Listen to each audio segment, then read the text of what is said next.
everyone, my name is Kyra. Today I would like to teach you the method that I use when drawing something from my imagination. My hope is that these techniques will help you teach yourself to draw whatever you want and to feel encouraged to keep working when you get stuck.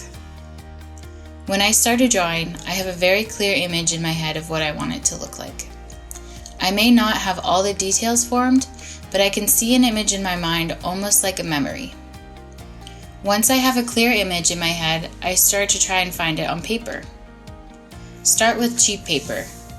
Let your pencil be free to explore. You need to draw a lot of lines and shapes in a lot of different places to find the combination that is closest to what you imagined.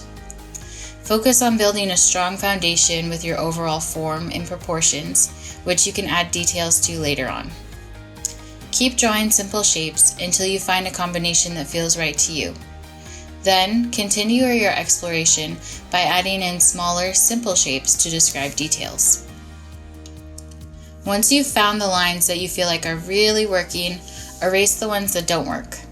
Then, lightly erase the whole drawing.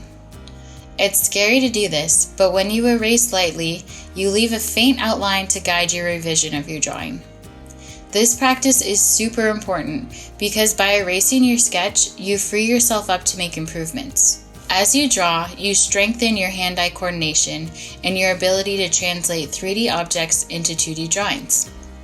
Basically, you can't help but to get better while drawing.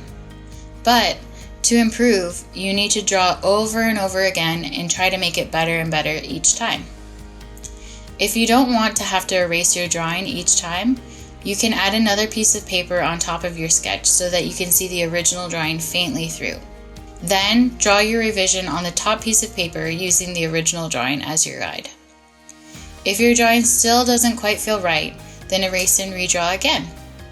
You don't have to erase the whole drawing each time. Notice areas in the drawing that don't quite feel right and try something new in the next drawing. Redrawing your image over and over can be hard work, but it can also be the most satisfying part of the process. For me, this process is totally worth it because I feel extremely satisfied when I have drawn something that looks exactly like what I imagined. When you get to a point where the overall drawing looks 80 to 90% right to you, focus on refining your details. Refer back to your idea phase to remember all the details you wanted to include. Once you have pretty much everything you want in your final drawing laid out on paper, go ahead and switch to a darker pencil to make your final lines.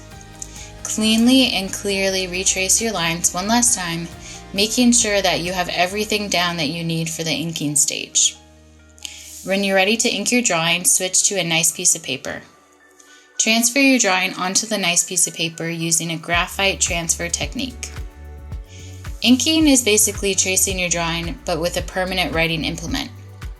While you want to be precise and controlled, allow yourself to feel how much weight you want to put on your pen. This will vary the weight of the line and make the drawing feel more dynamic. Before you begin coloring, I recommend doing a couple color sketches on cheap paper to find which colors you like together. Think about how you want to use black and white as well as color. Finally, you can add a background, words, speech bubbles, or anything you want to. When you're done, sign your drawing, give it a title, and show it off. Thank you for joining us for the first lesson of many from Artists Inc. in the Salinas Public Libraries. See you next time!